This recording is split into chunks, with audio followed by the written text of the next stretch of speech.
Hello ITPN. So this is the second part of Buddhist and Jain education. So ये हमारी second unit है, इसका second part है ये video Jain education. Jain education जो होता है ना वो प्री हिस्टोरिक टाइम से चलता आ रहा है और इसमें 24 तीर्थकार्स हैं और जो महावीर स्वामी जी हैं वो लास्ट हैं और यहाँ पे बहुत सारे सोल्स हैं जो कि देयर आर लिविंग बींग्स और यहाँ पे वो ये मानते हैं, सोल्स को मानते हैं, ये मानते हैं कि हमारे जो एग्जिस्टेंस ऑफ सोल्स को मानते हैं, एग्जिस्टेंस ऑफ गॉड को नहीं मानते. वो ये नहीं बोलते कि कोई एक सुप्रीम सोल है जो कि पूरे वर्ल्ड को जिसने क्रिएट किया, ऐसा कुछ नहीं है. जो है वो है सोल, अपनी आत्मा ही है जो सब कुछ है. वो ये भी मानते हैं कि जो सोल है वो हमारे एनिमल्स और प्लांट्स में भी है और ये मानते हैं कि हमारे को इन्फिनाइट कंसिस्टनेस, पावर एंड हैप्पीनेस मिलेगी अगर सारे कर्मास और बॉन्डेज जो हैं वो रिमूव हो जाएंगे. फिर हम देखें अकॉर्डिंग टू जैनिज्म त्रिरत्न माने जाते हैं. फर्स्ट है राइट फिलॉसफी, दूसरा है राइट नॉलेज, तीसरा है राइट कंडक्ट.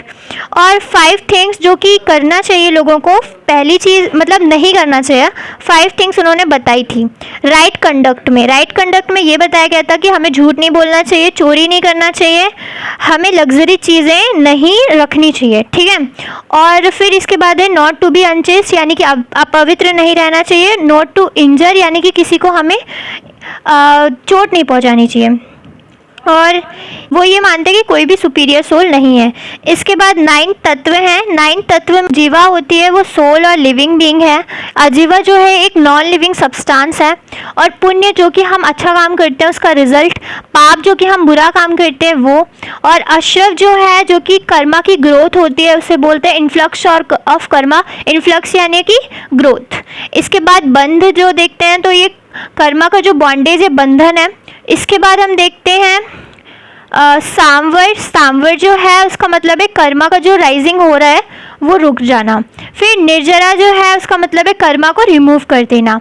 फिर मोक्ष जो है, मोक्ष यानी कि हमें कर्मा से पूरी तरीके से फ्रीडम, आज़ादी मिल चुकी है, अब कर्मा का कोई टेंशन नहीं है. देखते हैं types and sections of Jain.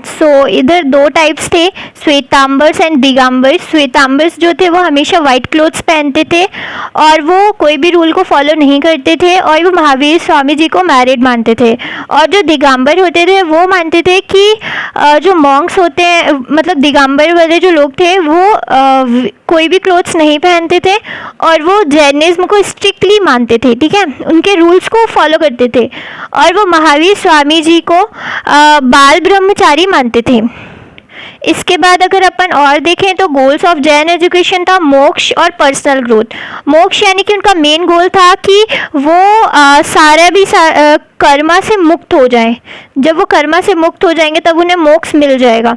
And इसके बाद पर्सनल ग्रोथ यानी कि वो हमेशा राइट थिंग्स करना चाहते थे और लाइफ की डीपर मीनिंग को समझना. और इसके बाद अपन इसके मेन फीचर्स देखें तो इनका मेन फीचर था एवरीवन इज इक्वल, सब इक्वल हैं. और वो ये मानते थे कि कोई भी कास्ट और जेंडर जो है वो मैटर नहीं करता है, सबको पढ़ना चाहिए. इसके बाद एक कंप्लीट डेवलपमेंट, वो पूरा कंप्लीट डेवलपमेंट यानी कि माइंड, बॉडी एंड स्पिरिट सबका कंप्लीट डेवलपमेंट होना. एजुकेशन सिर्फ बुक से नहीं, वो ये मानते थे कि एजुकेशन सिर्फ बुक से रिलेटेड चीज़ नहीं है कि ओनली बुक्स पढ़ लिया तो एजुकेशन है. नहीं, अपने पूरे माइंड, बॉडी एंड स्पिरिट का डेवलपमेंट होना वो होता है एजुकेशन. नॉन वायलेंस यानी कि वो सारे लिविंग थिंग्स को रिस्पेक्ट करते थे, वो किसी भी चीज़ को हार्म नहीं करना चाहते थे. इसके बाद है टीचिंग एंड लर्निंग प्रोसेस में लैंग्वेज देखी जाए तो क्लासेस जो थी वो लोकल लैंग्वेज में दी जाती थी और वो ऐसा होता था कि वो सब समझ पाए, ऐसी लैंग्वेज यूज़ करते थे जिससे सारे बच्चे उस चीज़ को समझ पाए. देन है बोथ जेंडर्स, तो बॉयज़ एंड गर्ल्स जो थे ना वो साथ में पढ़ते थे. वहाँ पे प्लेसेस ऑफ स्टडी देखा जाए तो वहाँ पे टेम्पल्स पे पढ़ते थे वो लोग, मोनेस्ट्रीज़ में पढ़ते थे, ये चीज़ें यहाँ पे पढ़ते थे. वहाँ पे मेथड कौन कौन सी यूज़ होती थी टीचिंग में?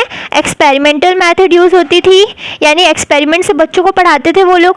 प्रोजेक्ट मेथड यूज़ होती थी, प्रोजेक्ट देते थे, या फिर हाँ वही प्रोजेक्ट मेथड में प्रोजेक्ट देते थे बच्चों को। देन इसके बाद डिबेट मेथड यूज़ करते थे, किसी भी कंट्रोवर्शियल टॉपिक को लेके उस पर डिबेट करना, ठीक है। इसके बाद डिस्कशन, किसी भी चीज़ पे डिस्कशन करते थे, वो डिस्कशन मेथड हो गया। लेक्चर मेथड यानी कि लेक्चर, जिससे बच्चों को सारी चीज़ें, सारे कॉन्सेप्ट क्लियर हो जाए। इसके बाद है question and answer. So question answer method तो आप जानते हैं कि क्वेश्चन आंसर पूछना उससे रिलेटेड। इसके बाद इनके करिकुलम में social science, moral science and vocational education था। और यहाँ पे इनका जो करिकुलम था वो त्रिरत्न को भी अटेनमेंट कैसे हो उसके लिए भी था। और करिकुलम में वैसे सब्जेक्ट्स थे जो कि ये बता देते थे कि नॉन वायलेंस रखना चाहिए, मतलब वायलेंस नहीं करना चाहिए। और इन्हें 5 बेसिक वोज बताते थे। नॉन वायलेंस यानी अहिंसा, यानी कि किसी भी लिविंग बींग्स को हार्म नहीं करना। ट्रूथफुलनेस, हमेशा सत्य बोलना। और नॉन स्टीलिंग, किसी से चोरी नहीं करना। और ब्रह्मचार्य यानी कि एकदम सिंपल तरीके से रहना। इसके बाद है नॉन अटैचमेंट, नॉन पोजेशन, किसी भी चीज़ से अटैचमेंट नहीं रखना, किसी भी थिंग, पर्सन, किसी से अटैचमेंट मत रखना। इसके बाद फिनांस एंड मैनेजमेंट में देखा जाए तो डोनेशन और कम्युनिटी सपोर्ट से इनका एजुकेशन चलता था। एजुकेशन की जहाँ पे भी इनकी पढ़ाई होती थी वो सब सिर्फ डोनेशन एंड कम्युनिटी सपोर्ट से चलता था। यहाँ के फेमस टीचर एंड स्टूडेंट देखा जाए तो आचार्य भद्रबहू और आचार्य कुंद जो थे यहाँ के फेमस टीचर थे। और जो आचार्य भद्रबहू थे वो फेमस टीचर थे, वो बहुत अच्छा लिखते थे और बहुत इम्पॉर्टेंट टेक्स्ट उन्होंने लिखा था। और जो आचार्य कुंद है उन्होंने डीप स्पिरिचुअल टीचिंग दी थी जो कि अभी भी इन्फ्लुएंशियल है हमारे लिए। इसके बाद देखा जाए, कंपैरिजन करेंगे अगर हम बुद्धिस्ट एजुकेशन से, तो इनके सिमिलर गोल्स थे कि लिबरेशन का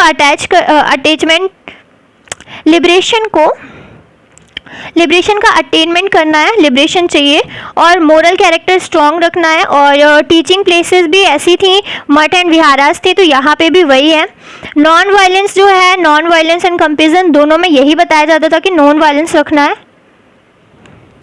सो गाइज अब अपन लिगेसी देखते हैं। लिगेसी यानी कि परंपरा, जो कि अभी भी यही चल रही है। लिगेसी यानी कि जो आइडियाज़ थे नॉन वायलेंस वगैरह के, वो अभी भी बहुत इंपॉर्टेंट है। हॉलिस्टिक डेवलपमेंट के जो आइडियाज़ थे ये सब अभी भी बहुत इंपॉर्टेंट है।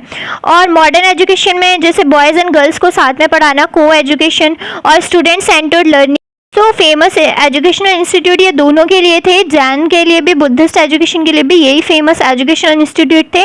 जो नालंदा है, नालंदा इंस्टीट्यूट को आप याद रखिएगा। अगर पूछा जाए बुद्धिस्ट में सबसे ज़्यादा फेमस या फिर सबसे ज़्यादा बुद्धिस्टिक नॉलेज कहाँ से, बहुत, तो यही एक सेंटर था जो है नालंदा, ठीक है। जो नालंदा था वहाँ पे एक्सटेंसिव लाइब्रेरी थी। ये इंटरनेशनल स्टूडेंट्स थे यहाँ पे, और ये एक इंटरनेशनल यूनिवर्सिटी थी। और इम्पॉर्टेंट साइट थी कन्नौज की, और इस्टेब्लिश की गई थी कुमार गुप्त द्वारा। और यहाँ पे 1000 स्टूडेंट्स एंड 2000 स्कॉलर्स थे।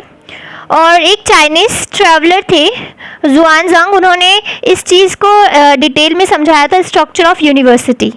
एंड इसके बाद देखते हैं, उन्होंने बताया था कि 10,000 तक स्टूडेंट्स रहेंगे यहाँ पे।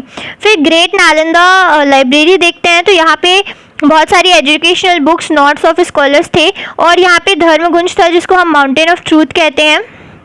और ये ग्रेट सोर्स है बुद्धिस्ट नॉलेज का। और इसमें धर्मगंज देखें तो वो ट्रेजरी ऑफ ट्रूथ कहते हैं, माउंटेन ऑफ ट्रूथ को कह सकते हैं हम सत्य का पहाड़, और ट्रेजरी ऑफ ट्रूथ को कह सकते हैं सत्य का खजाना। इसके बाद लाइब्रेरी को हम मानते हैं कि बहुत सारे 1000 ऑफ बुक्स यहाँ पे थी। और यहाँ पे जो मुग़ल जब चल रहा था शासन, वहाँ पे ये लाइब्रेरी 3 महीने तक जल रही थी। ये यहाँ पे 3 बिल्डिंग्स को कंपोज किया जाता है। 9 स्टोरी स्टॉल था इसमें, और 3 बिल्डिंग, जिसमें फर्स्ट बिल्डिंग का नाम रत्न सागर था, और रत्न सागर को हम सी ऑफ जेवल्स बोलते हैं। फिर रत्न दधी था जिसको ओशन ऑफ जेवल्स बोलते हैं। इसके बाद रत्न रंजक था। और इसके बाद हम तक्षशिला को देखते हैं, तो तक्षशिला सबसे ज़्यादा ओल्डेस्ट है और सेंटर ऑफ लर्निंग थी 700 BC में। और ये आर्कियोलॉजिकल साइट मानी जाती है, अकॉर्डिंग टू यूनेस्को ये हेरिटेज साइट मानी जाती है। और इनका एम था इम्पार्ट हायर एजुकेशन, ये हायर एजुकेशन के लिए था और ये लर्निंग कराते थे स्क्रिप्चर और एंशियंट बुक्स को और वेदास को एक्सप्लेन करते थे। Education of art and Shilpa's देते थे ये लोग, ठीक है। और ये मेजरली हायर एजुकेशन के लिए ही जाने जाते थे। फिर जो वल्लभी थी जो कि गुजरात में सिचुएटेड है, यहाँ पे ट्रेड्स एंड बिजनेस को माना जाता था, ये रिच प्लेस मानी जाती थी। यहाँ पे हॉस्टल, लाइब्रेरी सब कुछ जो है वो किंग ने ही इस्टेब्लिश की थी। यहाँ पे 18 सब्जेक्ट्स पढ़ाए जाते थे और वेदास, वेदांग्स, पुराणास वगैरह पढ़ाए जाते थे और फ्रीडम एंड लाइबर्टी के लिए जाना जाता था। एडमिनिस्ट्रेशन ऑफ एजुकेशन सर्विसेज यहाँ पे प्रोवाइड की जाती थी और ये अदर कंट्रीज़ में भी बहुत ज़्यादा फेमस था। फिर विक्रमशिला देखते हैं। विक्रमशिला जो थी वो बिहार में सिचुएटेड थी। यहाँ पे 100 टीचर थे एंड 1000 स्टूडेंट्स थे और स्कॉलर्स जो थे ना वो इनवाइटेड बाय फॉरेन कंट्रीज से इनवाइटेड थे और वो बुद्धिस्ट लर्निंग और कल्चर एंड रिलीजन को स्प्रेड करते थे। Subjects like theology, philosophy and grammar and metaphysics, logic, ये सब पढ़ाया जाता था। फिर नायडा यूनिवर्सिटी देखते हैं, वो बंगाल में लोकेटेड थी और ये जब तक्षशिला और नालंदा का डिस्ट्रक्शन हो गया था उसके बाद बनी थी। यहाँ पे 3 सेंटर्स थे, नवद्वीपा एंड गोपालपुरा एंड शांतिपुरा। और यहाँ पे भी logic, grammar, politics and law जो है पढ़ाया जाता था। 400 स्टूडेंट माने जाते थे और 150 टीचर माने जाते थे और ये एक सेंटर ऑफ नॉलेज था एंशियंट टाइम्स में और आज भी ये बहुत ज़्यादा फेमस है।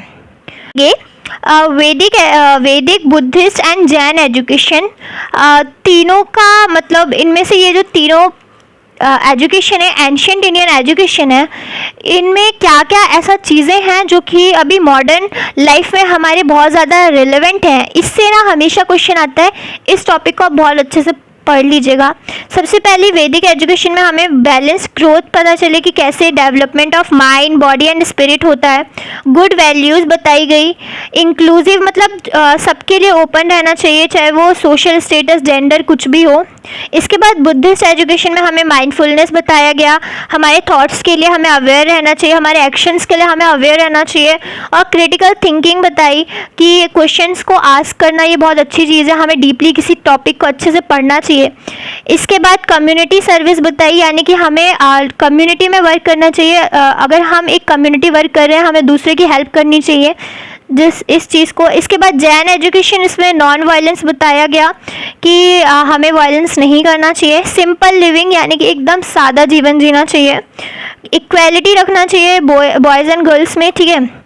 और रेलेवेंस टुडे अपन देखते हैं तो हॉलिस्टिक लर्निंग को अभी भी हमारा मॉडर्न एजुकेशन जो है वो वैल्यू करता है, क्योंकि वो भी चाहता है एक बैलेंस ग्रोथ हो। ना ओनली मतलब ये नहीं कि बच्चा सिर्फ पढ़ ले, ये सब कुछ नहीं, उसके पर्सनालिटी डेवलपमेंट, कैरेक्टर डेवलपमेंट सब कुछ होना चाहिए, एक ओवरऑल डेवलपमेंट होना चाहिए।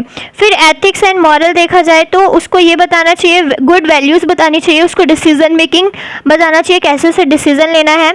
और लाइफ लॉन्ग लर्निंग यानी कि ये सारे जो भी एंशियंट इंडियन एजुकेशन थे उन्होंने ये कहा कि कंटिन्यूस लर्निंग बहुत ज़्यादा इम्पॉर्टेंट है पर्सनल ग्रोथ के लिए, मतलब लर्निंग जो है वो रुकनी नहीं चाहिए। फिर इसके बाद ये है कि जो एंशियंट एजुकेशन सिस्टम है उसने हमें ये बताया कि एजुकेशन सिर्फ और सिर्फ जस्ट नॉलेज के लिए नहीं है, उसके में मॉरल वैल्यूज़, क्रिटिकल थिंकिंग, सबके लिए रिस्पेक्ट, सब कुछ होना चाहिए। सो it is very relevant for our modern Indian education. Thank you ITPians. Bye bye.